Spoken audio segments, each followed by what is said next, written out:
네, 청취자께서 보내주신 자료 뭉치가 지금 저희 앞에 펼쳐져 있습니다.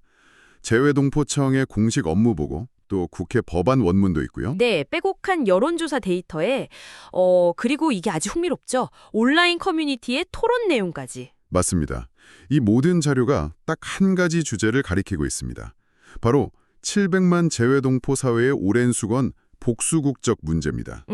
지금 만 65세인 허용 연령을 낮추려는 움직임이 본격화되고 있는데 네, 오늘 저희의 임무는 이 변화의 표면 아래에서 과연 어떤 거대한 계산과 또 감전이 충돌하고 있는지 그 속살을 한번 제대로 파헤쳐보는 겁니다. 맞습니다. 이 주제가요. 단순히 국적을 하나 더 갖느냐 마느냐 뭐 그런 차원의 문제가 절대 아니거든요. 그렇죠. 보내주신 자료들을 쭉 엮어보면 이건 뭐 한국의 인구 위기, 경제 전략, 그리고 한국인이란 누구인가라는 정체성에 대한 질문까지 모두 연결되는 굉장히 복잡하고 중요한 퍼즐입니다. 그럼 오늘 저희가 그 퍼즐 조각들을 하나씩 맞춰보면서 이 논의가 청취자 여러분과 또 한국의 미래에 어떤 의미를 갖는지 함께 탐색해보겠습니다. 좋습니다.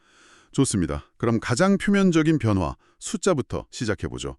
재외동포청이 2020년 업무 계획을 통해서 공식적으로 밝혔습니다. 네. 복수국적 허용 연령을 현행 만 65세에서 만 50세 혹은 뭐 그 이하로 낮추겠다. 근데 특히 흥미로운 건 단서를 달았다는 점이에요. 어떤 단서죠? 병역 의무를 이행했거나 면제받은 사람부터 우선 적용하겠다. 바로 이 부분입니다. 이재명 대통령도 여러 차례 공감대를 표했고요. 아, 그 병역이라는 단서. 그게 바로 이 논의의 첫 번째 열쇠군요. 맞습니다. 현재 제도가 2011년에 만들어진 건데 이게 뭐냐면 외국 국적을 취득하면서 한국 국적을 잃었던 동포가요. 네. 만 65세가 넘어서 영주 귀국, 그러니까 한국에 완전히 돌아와 살겠다 이렇게 결심하면 국적을 회복시켜주는 제도입니다. 그런데 65세라는 나이가 사실상 은퇴 연령이잖아요. 한창 활동할 능력 있는 인재들을 끌어들이기엔 너무 늦다 이런 비판이 계속 있었죠. 그렇죠. 65세면 사실상 경제활동의 황혼기인데 그때 돌아와서 한국 경제에 기여해달라고 말하기엔 좀 어색한 감이 있었던 거죠. 바로 그 지점입니다. 이번 계획은 그 장벽을 허물어서 이제 50대, 어쩌면 40대의 경험과 자산을 갖춘 동포들을 한국으로 끌어들이겠다. 이런 명확한 목표가 있는 겁니다. 이건 뭐 더 이상 재외동포들의 복지 차원이 아니네요. 아니죠. 신박한 저출산 고령화로 국가 소멸까지 걱정하는 상황에서 해외 700만 동포라는 이 거대한 인적 자원을요, 국가 발전의 새로운 엔진으로 삼겠다는 일종의 국가적 생존 전략의 일원으로 봐야 합니다. 국가적 생존 전략이라 그렇게 보니까 이 정책의 무게가 확 달라지는데요. 그렇다면 정부가 내세우는 가장 강력한 무기, 바로 경제적 효과를 한번 살펴봐야겠네요. 네, 그 숫자들이요. 재외동포청 연구용역 보고서에 나온 숫자를 보고 저도 좀 놀랐습니다. 허용 연령을 40세로 낮추면 2044년까지 생산 유발 효과가 약 12조 5천억 원. 12조요? 네, 일자리는 5만 개 이상 창출될 거라고요. 이건 웬만한 대기업 투자 유치 효과를 헐쩍 뛰어넘는 수치 아닌가요? 숫자만 보면 그렇죠. 유능한 동포들이 한국에 들어와서 뭐 창업하고 소비하고 투자하는 그런 그림을 그린 겁니다. 네, 그런데 바로 이 지점에서 저희가 오늘 풀어야 할 가장 거대한 모순과 마주하게 됩니다. 모순이요? 정부는 12조 원짜리 장밋빛 미래를 약속하는데 정작 한국에 사는 국민들은 어떤 반응을 보일까요? 2024년 법무부 여론조사 자료를 보면 국민의 65.5%, 거의 3분의 2가 이 연령 하향에 반대합니다. 잠깐만요. 그건 좀 충격적인데요? 보통 경제적으로 이렇게 큰 이득이 된다고 하면 찬성 여론이 높게 나오는 게 일반적이지 않나요? 그렇죠. 12조 원이라는 돈이 생긴다는데 필요 없다고 말하는 거잖아요, 이건. 맞습니다. 이건 단순히 경제 논리만으로는 설명이 안 되는 뭔가 다른 차원의 감정이 작동하고 있다는 뜻 같습니다. 정확히 보셨습니다. 그 감정의 실체를 알려주는 데이터가 바로 뒤따라 나옵니다. 왜 반대하는지를 물었더니요. 네, 왜 반대하죠? 사회복지 재정 부담이 커질 것이다 라는 우려에 57.9%, 그리고 병역 기피 수단으로 악용될 것이다 라는 우려에 59.7%가 동의했습니다. 이 두 가지가 압도적이에요. 아, 결국 그 얘기군요.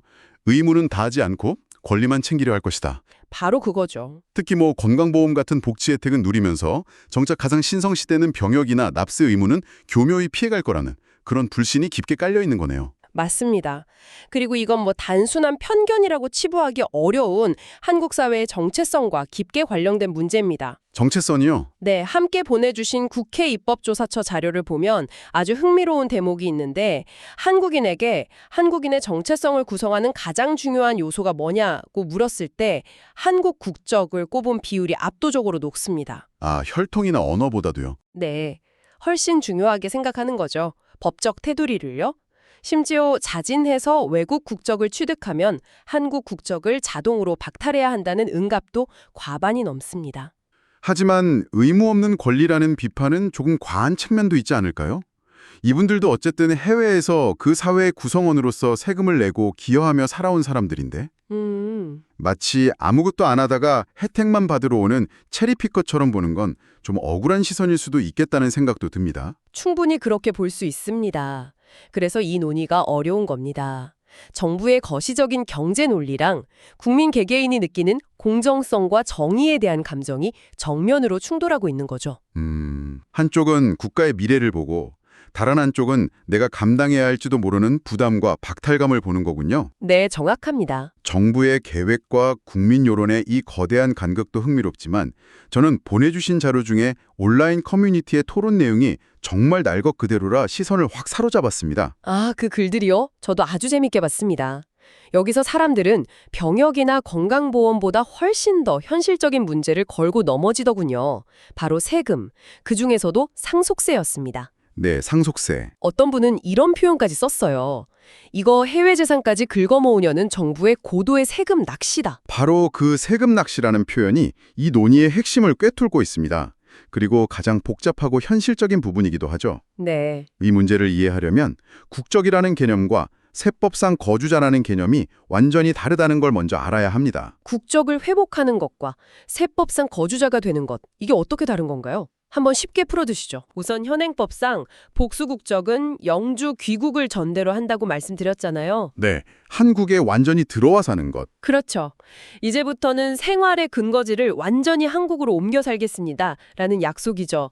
국적 회복 허가를 받으면 외국 국적 불행사 서약이라는 걸 하고 그동안 쓰던 외국인 거소증을 반납합니다. 아, 거소증을 반납하고? 그리고 가장 중요한 것, 한국의 주민등록상 주소를 두게 됩니다.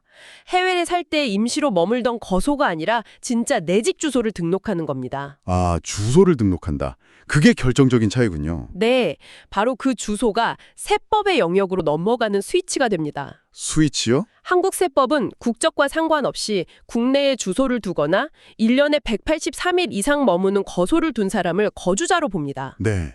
일단 세법상 거주자가 되면 게임의 룰이 완전히 바뀝니다.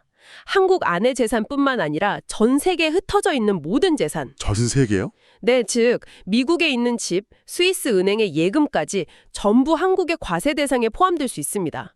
특히 상속세나 증여세처럼 세율이 높은 세금에서요. 이제야 그 낚시라는 표현이 왜 나왔는지 알겠네요. 예를 들어서 제가 미국 시민권을 가진 50대 동포라고 해보죠. 네, 좋은 예시입니다. 한국이 좋아서 국적 회복을 하고 서울에 아파트를 얻어 주민등록까지 마쳤어요. 그런데 LA에 물려받은 집이 한 채 있습니다. 이걸 나중에 제 아이에게 물려주려고 하면 어떻게 되는 건가요? 그 경우 미국 법에 따라 미국의 상속세를 내는 건 당연하고요. 동시에 한국 세법상 거주자이기 때문에 한국 국세청에도 전 세계 재산에 대한 상속 신고를 하고 세금을 내야 할 의무가 생기는 겁니다. 와, 그럼 이중과세 아닌가요? 물론 외국에 낸 세금은 일부 공제해주지만 한국의 상속세율이 최고 50%로 세계 최고 수준이기 때문에 추가로 내야 할 세금이 어마어마할 수 있죠. 아... 영주 귀국을 전제로 주소를 등록한 이상 나는 생활 기반이 미국에 있으니 세법상 비거주자다라고 주장하기가 굉장히 어려워집니다. 반면에 재외 동포들이 많이 쓰는 F-4 비자로 장기 체류하는 경우는 상황이 좀 다른가요? 상대적으로 그렇다고 볼 수 있습니다. F-4 비자는 주소가 아닌 거소를 등록하고 생활의 중심은 여전히 해외에 있다고 주장할 여지가 더 크거든요. 아, 거소와 주소의 차이. 그렇죠. 물론 183일 이상 체류하면 거주자로 추정될 수 있지만 양국 조세 조약에 따라서 항구적 주거지나 중대한 이해관계의 중심지가 어디냐 이런 걸 따져서 비거주자임을 입증해 볼 수는 있죠. 하지만 영주 귀국은 다르다. 네, 영주 귀국을 전제로 주민등록까지 마친 경우는 커뮤니티의 표현을 빌리자면 빼도 박도 못하는 세법상 거주자가 될 가능성이 매우 높아지는 겁니다. 혜택인 줄 알았던 국적 회복이 거대한 세금 폭탄의 뇌관이 될 수 있다는 우려가 바로 여기서 나오는 거군요. 바로 그겁니다. 와, 정말 복잡하네요. 국적 하나 더 얻는 문제가 아니라 내 모든 재산을 한국 세법의 레이더망 안에 집어넣는 문제가 될 수도 있군요. 그렇죠. 듣다 보니 궁금한 게 생기는데 정부가 이런저런 논란을 감수하면서까지 연령을 낮추려는 게 단순히 인재 몇 명 더 유치하려는 차원은 아닐 것 같거든요. 이 뒤에 더 큰 그림이 있는 건가요? 물론입니다. 이 복수국적 연령 하향은 재외동포 정책의 대전환을 알리는 일종의 신호탄에 가깝습니다. 신호탄이요? 건 가장 눈에 띄는 건 참정권 실질적 확대입니다. 지금 재외선거 투표율이 10%도 안 될 때가 많아서 그들만의 리그라는 비판이 많잖아요. 네, 맞아요. 투표하기가 너무 어렵죠. 이걸 획기적으로 높이기 위해 우편 투표와 전자투표 도입을 본격 추진하겠다고 명시했습니다. 투표 한번 하려고 몇 시간씩 운전하거나 비행기를 타야 하는 불편을 없애주겠다는 거죠. 전자투표는 정말 획기적인데 혹시 보안이나 해킹에 대한 우려는 없을까요? 다른 나라에서는 이걸 어떻게 하고 있나요? 물론 그 우려가 가장 큰 허들입니다. 그래서 자료를 보면 안전성이 확보된 방식이라는 전제를 달고 있죠. 에스토니아 같은 IT 강국들은 이미 전자투표를 성공적으로 시행하고 있지만 해킹 우려나 결과 불복 가능성 때문에 도입을 망설이는 나라가 더 많습니다. 그럼 좀 어렵겠네요. 그래서 아마 우편 투표를 먼저 도입하고 전자투표는 장기 과제로 추진할 가능성이 높습니다. 하지만 방향성 자체를 공식화했다는 데 큰 의미가 있죠. 알겠습니다. 참정권 확대 말고 또 다른 계획은 무엇인가요? 영사 서비스 강화도 중요한 부분입니다. 과거에 있다가 사라졌던 동포 전담 영사 제도를 뉴욕, LA 같은 주요 공권에 부활시키고 확대하겠다는 겁니다. 동포 전담 영사는 구체적으로 어떤 역할을 하는 건가요? 그냥 교민 민원 처리하는 것과는 다른가요? 훨씬 적극적인 역할입니다. 예를 들어 동포단체들 사이에 분쟁이 생겼을 때 중재에 나서거나 현지에서 차별이나 불이익을 당했을 때 법률 자문을 연결해주는 등 동포사회의 실질적인 보호자이자 문제 해결사 역할을 하겠다는 겁니다. 아, 훨씬 더 능동적인 역할이네요. 그리고 마지막으로 네트워크 구축이 있습니다. 세계 한인 대회와 세계 한인 체육 대회를 새로 만들어서 전 세계 한인들의 구심점을 만들고 재외동포 인증제 같은 걸로 체계적인 DB를 구축하겠다는 구상도 포함되어 있습니다. 우편 투표, 동포 전담 영사, 세계 한인 대회 이 조각들을 다 맞춰보면 어떤 큰 그림이 완성되나요? 재외동포를 더 이상 멀리 사는 우리 민족 정도로 보는 어떤 시혜적 관점에서 벗어나서 네. 국가 경쟁력의 핵심 자산이자 파트너로 인정하겠다는 패러다임의 전환입니다. 패러다임의 전환. 저출산 고령화로 한국 내부의 동력이 떨어지는 상황에서 전 세계에 퍼져 있는 700만 동포의 인적, 물적, 정치적 네트워크를 국가 발전의 새로운 동력으로 활용하겠다는 장기적인 포석인 거죠.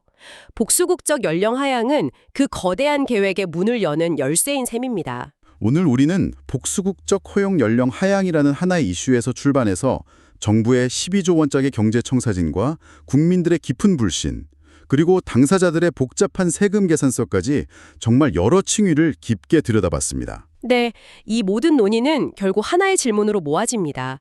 이 글로벌 시대에 대한민국 국민의 자격과 의무를 어디까지로 또 어떻게 재정의할 것인가? 더 이상 혈통과 국적만으로 우리를 정의할 수 없는 시대에 우리는 어떤 사회적 합의를 만들어가야 할까요? 이 질문에 대한 답을 찾는 과정이 이제 막 시작된 겁니다. 마지막으로 청취자 여러분께 생각해 볼 거리를 하나 던지며 마무리할까 합니다. 네. 오늘 우리가 나눈 이야기는 대부분 과거에 한국인이었지만 외국 국적을 취득해야만 했던 동포들이 다시 복수 국적을 회복하는 것에 초점이 맞춰져 있었습니다. 다시 말해 받아들이는 문제였죠. 하지만 관점을 조금 바꿔보면 어떨까요? 어떻게요? 애초에 왜 그렇게 많은 우수한 인재들이 경력 단절이나 자녀 교육 혹은 더 나은 기회를 찾아서 해외로 나가면서 안타깝게도 한국 국적을 포기해야만 했을까요? 아, 그 근본적인 질문이네요. 현재의 논의가 동포들을 다시 집으로 불러들이는 것에 집중한다면 어쩌면 미래의 정책은 병역 같은 국민의 의무를 다한 사람이라면 해외에 진출해서 세계적인 인재로 성장하더라도 굳이 한국 국적을 상실하지 않도록 지켜주는 방향으로 나아갈 수는 없을까요? 다시 돌아오게 만드는 것보다 애초에 떠나지 않게 만드는 것이 더 근본적인 해법일지도 모른다 이 말씀이시군요. 네, 바로 그렇습니다.